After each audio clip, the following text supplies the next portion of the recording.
Welcome to Judy's kitchen. Judy's கிச்சன்ல இன்னைக்கு நம்ம சின்ன வயசுல இருந்து பெரியவங்களுக்கு வரைக்கும் எல்லாருக்கும் ரொம்ப ரொம்ப பிடிச்ச சோன் பப்படி எப்படி பண்றது பார்க்கலாமா? இது வரைக்கும் எங்க சேனலை சப்ஸ்கிரைப் பண்ணாதவங்க சப்ஸ்கிரைப் பண்ணுங்க, அப்படியே பக்கத்துல இருக்க பெல் பட்டனையும் கிளிக் பண்ணுங்க.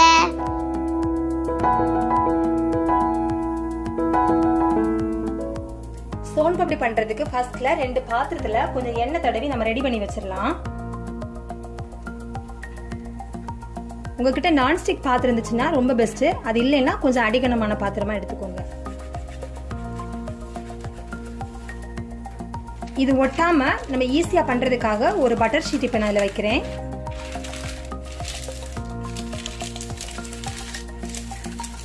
சோன் பப்படி பண்றதுக்கு அந்த ஸ்ட்ரெச் பண்ணி நம்ம பண்ற லாஸ்ட் மெத்தட் பண்றதுக்கு கொஞ்சம் இதே மாதிரி பெரிய பாத்திரமா இருந்துச்சுன்னா கொஞ்சம் நல்லா இருக்கும். இந்த பட்டர் ஷீட் மேலேயும் கொஞ்சம் இப்ப ஆயில் நல்லா தடவி வச்சிடலாம். ஒரு ஹெவியான பாட்டம் கடாய் எடுத்துக்கோங்க. இதுல இப்ப நான் 1/2 கப் நெய் சேர்த்துக்கிறேன். இந்த நெய் நல்லா உருகட்டும்.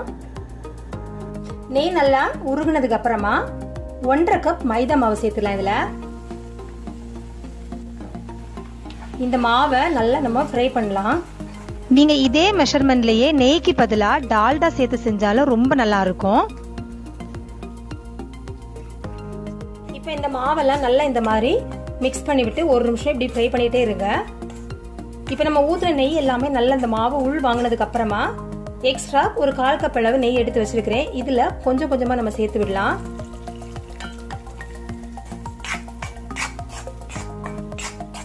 இந்த மைதாவோட வாசனை தெரியாம நல்ல இந்த நெய்ல இந்த மாவு நமக்கு ஃப்ரை ஆகணும்.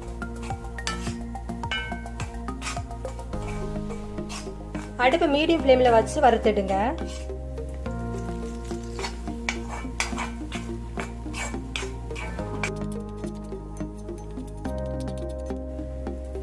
சோ டோட்டலா பாத்தீங்கன்னா ஒரு 175 ml நெய் நம்மளுக்கு தேவைப்படும். இதுக்கு மெஷரிங் கப்ல பாத்தீங்கன்னா 3/4 கப். இந்த மாவுடைய அளவு, சர்க்கரை, தண்ணி எல்லாமே, நெய் எல்லாமே நீங்க மெஷர்மெண்ட் கப் அளவில் எடுத்துக்கோங்க. இல்லைன்னா ஏதாச்சும் ஒரு டம்ளர் அளவில் எடுத்தீங்கன்னா எல்லாமே ஒரே கப்பாலே நீங்க அளந்துக்கோங்க. அப்பதான் உங்களுக்கு நல்லா அந்த பெர்ஃபெக்டா கிடைக்கும். இப்ப இதை நம்ம நல்லா கைவிடாம கிளறிட்டே இருக்கணும்.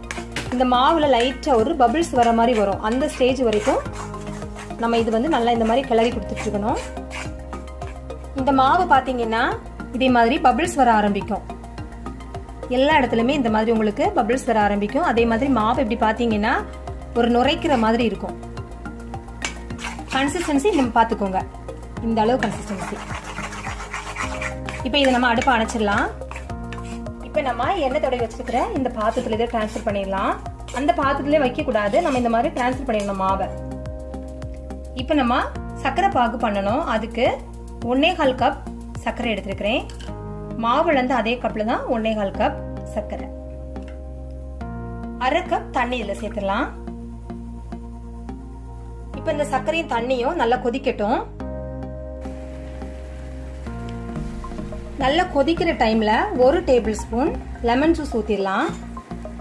இந்த சுகர் சிரப் பண்றப்போ நீங்க மெயினா கவனிக்கிற விஷயம் என்னன்னா, கரண்டி போட்டு நீங்க இது கிளற ஒண்ணுமே பண்ணக்கூடாது. இந்த மாதிரி நீங்க சுத்தி தான் விடணும். இது மெயினா நீங்க பண்ண வேண்டிய ஒரு டிப்ஸ், சரியா? இதை நீங்க இப்படிதான் திருப்பி திருப்பி விடணுமே தவிர கரண்டியால நீங்க சும்மா சும்மா கிளறிட்டே இருக்க கூடாது. இப்ப இந்த லெமன் ஜூஸ் ஊத்துனதுக்கு அப்புறமா அடுப்பை மீடியம் ஃப்ளேம்ல மாத்திடலாம். இது ஒரு 5ல இருந்து 8 நிமிஷம் நல்லா கொதிக்கட்டும். இப்ப இது ஒரு 8 நிமிஷம் இந்த சர்க்கரை பாகு நல்லா கொதிச்சிட்டு இருக்குது. இந்த பாகு பாத்தீங்கன்னா இப்படி கொதிச்சுட்டே இருக்கும்போது நல்லா நுர கட்டிட்டே தான் இருக்கும்.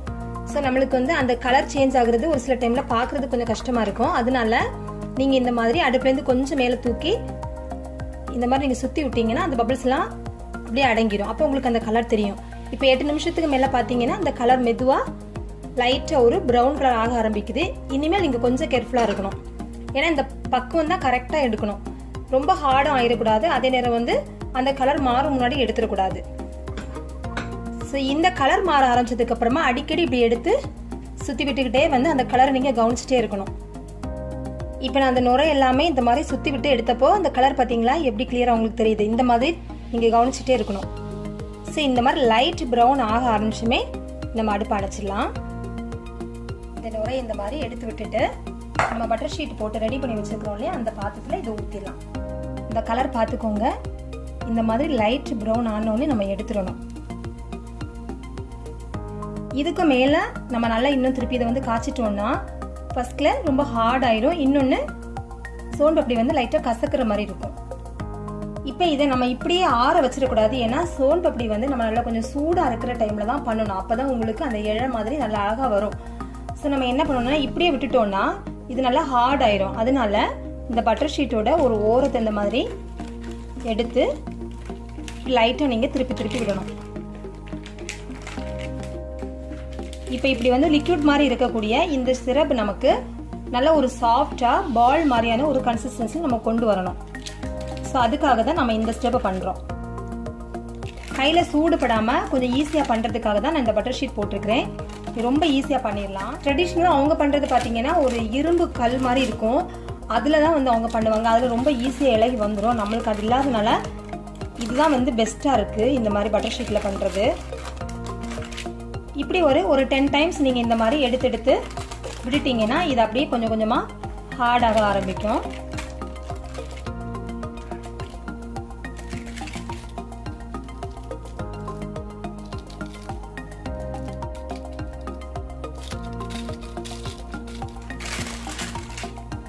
இப்போ பார்த்தீங்களா இந்த மாதிரி நல்லா கொஞ்சம் ஹார்டாக ஆரம்பிக்குது. இதை வந்து ரொம்ப நீங்கள் ஆற வைக்கிறதுக்கு வெயிட் பண்ணிடக்கூடாது, நமக்கு பண்ண முடியாது. கொஞ்சம் கை வந்து கொஞ்சம் சூடு தாங்குற மாதிரி உள்ள அந்த ஸ்டேஜில் நம்ம பண்ணணும். இந்த மாதிரி ஆனோடனே கையில் வந்து கொஞ்சம் எண்ணெய் தடவிக்கோங்க.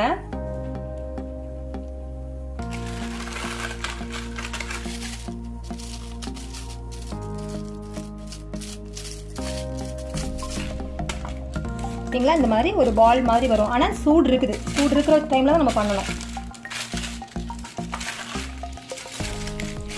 கை அப்படியே வந்து ரொம்ப சூடாயிடுச்சுன்னா கையை லைட்டாக அந்த மாதிரி எடுத்து விட்டுட்டு நீங்கள் இந்த மாதிரி பண்ணணும்.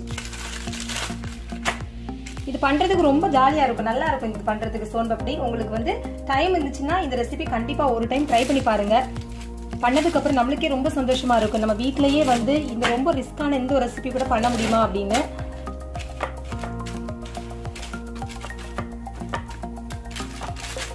இந்த மாதிரி இதை வந்து ஸ்ட்ரெச் பண்ணி விடணும். அதே மாதிரி திரும்ப இதை மடிக்கணும். இப்போ பார்த்தீங்கன்னா இந்த கலர் பார்த்துக்கோங்க எவ்வளோ ஒரு ப்ரௌன் கலரில் இருக்குது அப்படின்னு. நம்ம இது வந்து ஒரு கோல்டன் கலரில் நல்லா ஷைனிங்காக இருக்கும், அப்படியே ஒரு பொன்னிறமாக வரும். அது வரைக்கும் நம்ம அதை நல்லா ஸ்ட்ரெச் பண்ணணும். இதே மாதிரி அமுத்தி விடணும். அமுத்தி விட்டுட்டு ஸ்ட்ரெச் பண்ணிவிட்டு ரெண்டாக மடிக்கணும். இப்படியே நீங்கள் திரும்ப திரும்ப பண்ணிகிட்டே இருக்கணும்.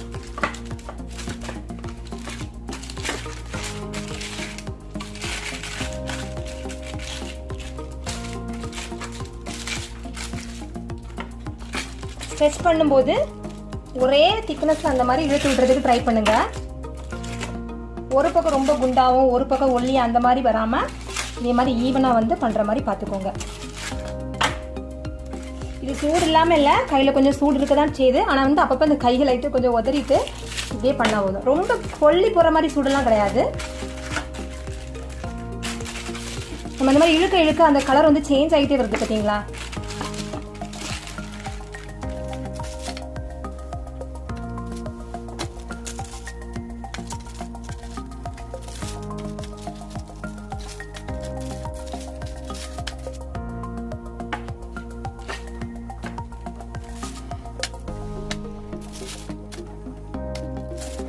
இந்த கலர் வந்து எப்படி ஷைனிங் ஆக ஆரம்பித்து பாருங்க, பார்க்க ரொம்ப அழகா இருக்கு.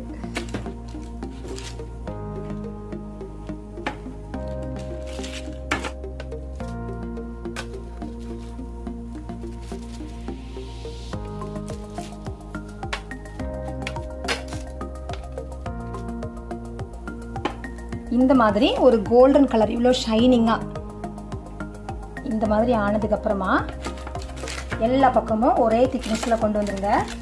கொண்டு வந்துட்டு இப்போ நம்ம அந்த பட்டர் ஷீட் மாற்றிடலாம். இந்த பாத்திரத்தில் இன்னும் கொஞ்சம் நமக்கு வந்து ஒரு சேஃபுக்காக ஒட்டாமல் இருக்கிறதுக்காக இன்னும் கொஞ்சம் நல்லாவே எண்ணெய் தடவிக்கோங்க. இப்போது இந்த திக்னஸ் எல்லா பக்கமும் ஒரே மாதிரி கொண்டு வந்து இந்த 2 எண்ட் இருக்கு இல்லையா, இதை வந்து இந்த மாதிரி நல்லா ஜாயின் பண்ணி விட்டுருங்க. ஜாயின் பண்ணி விட்டு அந்த இடம் கொஞ்சம் திக்காக இருக்கும், அதையும் கொஞ்சம் இந்த மாதிரி ஸ்ட்ரெச் பண்ணி விட்டு இந்த மாதிரி ஒரு சர்க்கிள் மாதிரி கரெக்டாக இந்த மாதிரி கொண்டு வந்துருங்க. பார்த்தீங்கன்னா உங்களுக்கு தெரியும், இந்த சர்க்கிளோட எல்லா பக்கமும் ஒரே மாதிரியே இருக்குது திக்னஸ். இதான் நம்ம மெயினாக வந்து கவனிக்கிறது. இப்போ நம்ம ரெடி பண்ணி வச்சுருக்கிறோம் இல்லையா மாவு, அதை வந்து கொஞ்சம் கொஞ்சமாக நம்ம இதில் சேர்த்து கொடுக்கலாம். எல்லா மாவையும் ஒரே இதாக சேர்த்துறாதீங்க. இப்போ நடுவில் கொஞ்சம் மாவு போட்டுட்டு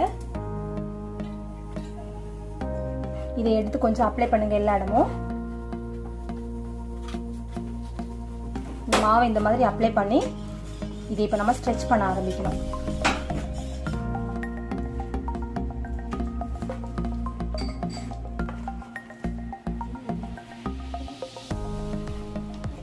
எல்லா பக்கமும் ஈவனா இந்த மாதிரி நீங்க ஸ்ட்ரெச் பண்ணணும்.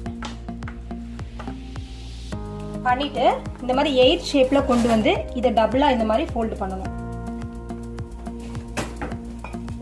இந்த மாவை அப்படியே வந்து நீங்க தேய்ச்சு இந்த மாதிரி எல்லா பக்கமும் இந்த மாதிரி ஈவனா ஸ்ட்ரெச் பண்ணிட்டே இருக்கணும் ஒரே மாதிரியா. ஒரு பக்கம் குண்டாயிடுச்சுன்னா அந்த பக்கம் திரும்பவும் அதை மட்டும் கொஞ்சம் கான்சன்ட்ரேட் பண்ணி அந்த இடத்தை நீங்க ஸ்ட்ரெச் பண்ணணும். இப்படியே பண்ணி இந்த மாதிரி 8 ஷேப்ல கொண்டு வந்து இதை இப்படி டபுள் தான் போடணும். போட்டுட்டு கொஞ்சம் கொஞ்சமா நம்ம எடுத்து வச்சுக்கிற இந்த மாவுல இப்படியே தேய்ச்சி கொடுத்து இதை இப்படி இழுத்துட்டே இருக்கணும். ஸ்டில் வந்து உங்களுக்கு இந்த சூடு மெயின்டைன் ஆகிட்டே இருக்கணும். இப்போ கொஞ்சம் லைட்டா சூடாக தான் இருக்கு, பட் நம்ம கையை பொறுக்கிற மாதிரி தான் இருக்கு.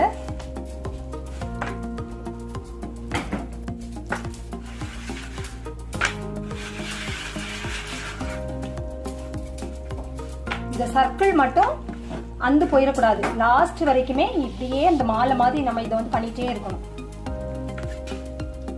அறுந்து போற மாதிரி வரக்கூடாது. கடைசியில தான் வந்து அது அறுந்து போற மாதிரி நம்ம பண்ணணும்.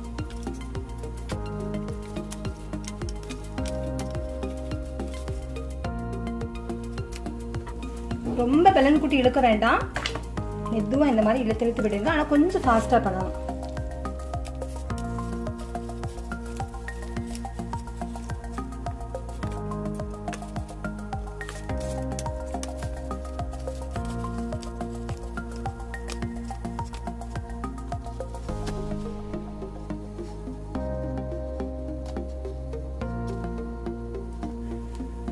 இப்படியே நீங்க வந்து இழுத்துக்கிட்டே இருக்கிறப்போ நல்லா இந்த மாதிரி இழை மாதிரி வரும்.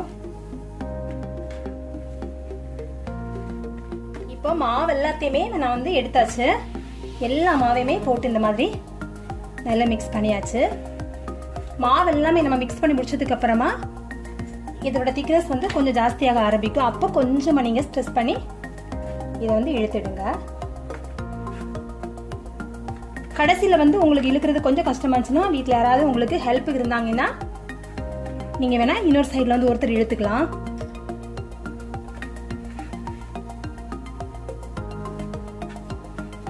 இப்பவே பாருங்க இந்த மாதிரி இழை இழையா வர ஆரம்பிச்சாச்சு.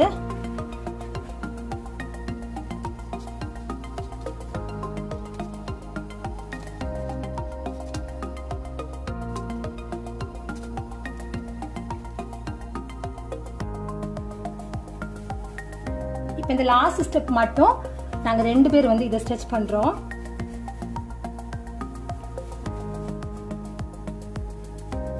ரொம்ப சூப்பரா அப்படியே பஞ்சு மாதிரி அழகா வந்திருக்கு.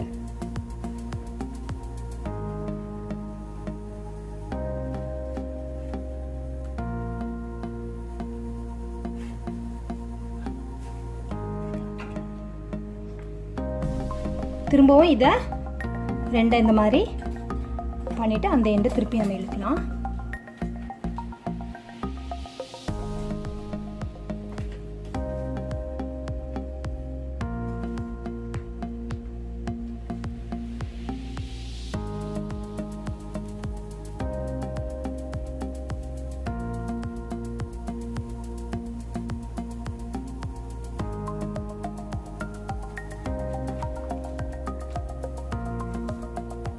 இது ஒரு ஹாலிடேஸ் டைம்ல நல்ல ஒரு என்ஜாய்மெண்டா நீங்க இதை டைம் இருந்துச்சுன்னா பண்ணுங்க, ரொம்ப நல்லா இருக்கும்.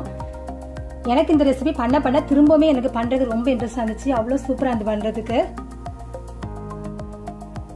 சோன் பப்டி நம்ம வீட்டுல பண்றோம் அப்படிங்கிறப்ப வந்து ரொம்ப ஒரு சந்தோஷம். இந்த வீடியோ பார்க்குறப்பே உங்களுக்கு தெரியும் நினைக்கிறேன் அது எவ்வளோ இங்கே பாருங்க சாஃப்டாக வந்துட்டு இருக்கு அப்படின்னு.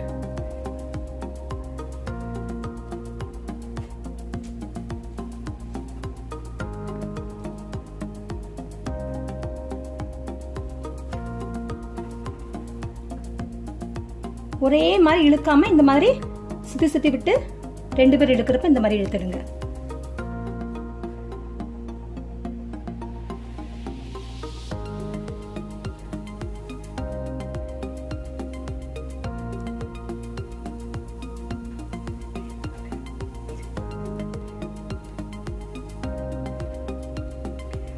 லைட்டா உங்களுக்கு இந்த மாதிரி அருந்து வர மாதிரி வரும். நல்ல ஸ்ட்ரெச் ஆனதுக்கு அப்புறமா அது வரைக்கும் நீங்க இந்த மாதிரி ஸ்ட்ரெச் பண்ணணும். டோட்டலா பாத்தீங்கன்னா இது பண்றதுக்கு ஒரு 1/2 hour தான் ஆகும். ரொம்ப டைம் எல்லாம் ஆகாது. பாருங்க எப்படி இருக்குதுன்னு. சூப்பரா இருக்கு.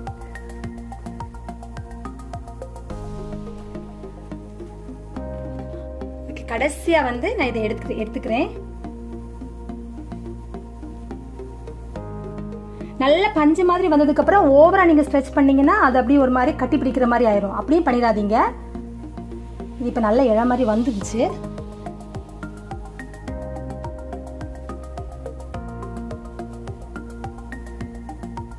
இப்ப வந்து ஒரு இடத்துல வந்து நம்ம அப்படியே இழுக்கிறப்ப அருந்து வர மாதிரி அப்படி பண்ணணும். பாருங்க இந்த மாதிரி நம்ம எடுக்கணும்.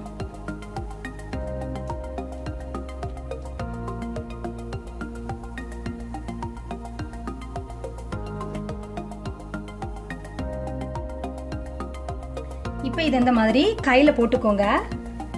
கையில போட்டுட்டு இப்படி வந்து நம்ம இது இப்படி உதறி எடுக்கிற மாதிரி எடுக்கணும். அப்போ உங்களுக்கு அந்த பஞ்சு மாதிரி அப்படி லேயரா தனியா இலகி வரும்.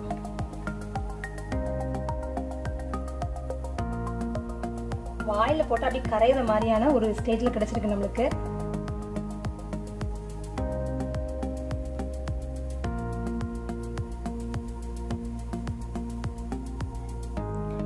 இப்போ இந்த இழை மாதிரி இருந்த சோன் பப்டி எல்லாத்தையுமே இந்த மாதிரி நான் எடுத்து ஒரு பிளேட்ல போட்டிருக்கேன். பாருங்க எவ்வளவு ஸ்பஞ்சு மாதிரி இருக்கு அப்படின்னு.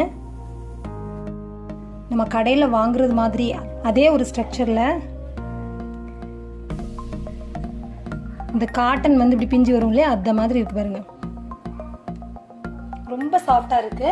இப்போ நீங்க இந்த மாதிரி ஒரு கப்ல இந்த மாதிரி போட்டு நீங்க ஷேப் பண்றதுனாலும் பண்ணிக்கலாம்.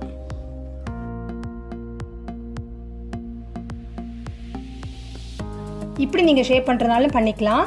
இல்ல நீங்க இதை வந்து கட் பண்றதுனால கட் பண்ணிக்கலாம். உங்களுக்கு ஸ்கொயர் ஷேப்ல வேணும்னா நீங்க இந்த மாதிரி ஒரு பாத்திரத்துல செட் பண்ணி வச்சுட்டு இதை நீங்க கட் பண்ணா போதும். இந்த மாதிரி ஸ்கொயர் ஷேப்ல வந்து கட் பண்ணணும். இது ரொம்ப ஸ்பஞ்சியா இருக்கு, அதனால வந்து எனக்கு கட் பண்ண முடியல. உங்களுக்கு வந்து கட் பண்ணி தான் வேணும் அப்படி அந்த ஷேப்ல வேணும்னா கொஞ்ச நேரம் ஃப்ரிட்ஜில் வச்சுட்டீங்கன்னா கொஞ்சம் செட் ஆகி கிடைக்கும். அதுக்கு பிறகு நீங்க இந்த மாதிரி கட் பண்ணி எடுக்க. இல்லைன்னா நீங்க இந்த மாதிரி குட்டி குட்டி பவுல்ஸ் எடுத்து அந்த பவுல்ஸ்லயே வந்து நீங்க இதை பண்ணலாம். உங்களுக்கு இந்த வீடியோ பார்த்தாலே தெரியும் இது எந்த அளவுக்கு ஸ்பஞ்சு மாதிரி இருக்கு அப்படின்னு. இது எல்லாத்தையுமே ஒரு பவுல்ல இந்த மாதிரி ஷேப் பண்ணதுக்கு அப்புறமா நீங்க இதை ஒரு நல்ல ஒரு ஏர்டைட்டான ஒரு பாக்ஸ்ல போட்டு ஃப்ரிட்ஜில் வந்து ஸ்டோர் பண்ணிடுங்க. இது எவ்வளவுதான் உங்களுக்கு சாஃப்டா இருந்தாலும் இது வெளியே இருந்துச்சுன்னா கொஞ்ச நேரத்துல வந்து கொஞ்சம் ஹார்டாக ஆரம்பிச்சிடும். ஏன்னா நம்ம நெய்யெல்லாம் ஊற்றி செய்கிறோம் இல்லையா, அதனால கொஞ்சம் ஹார்ட் ஆகுற மாதிரி இருக்கும். ஸோ எப்போவுமே வந்து நீங்கள் இதை வந்து ஃப்ரிட்ஜில் ஸ்டோர் பண்ணி வச்சிங்கன்னா உங்களுக்கு வந்து ரொம்ப நாளைக்கு கெடாமல் இந்த டெக்ஸ்சர் வந்து உங்களுக்கு மாறாமல் நல்லா சூப்பராக இதே மாதிரி இருக்கும்.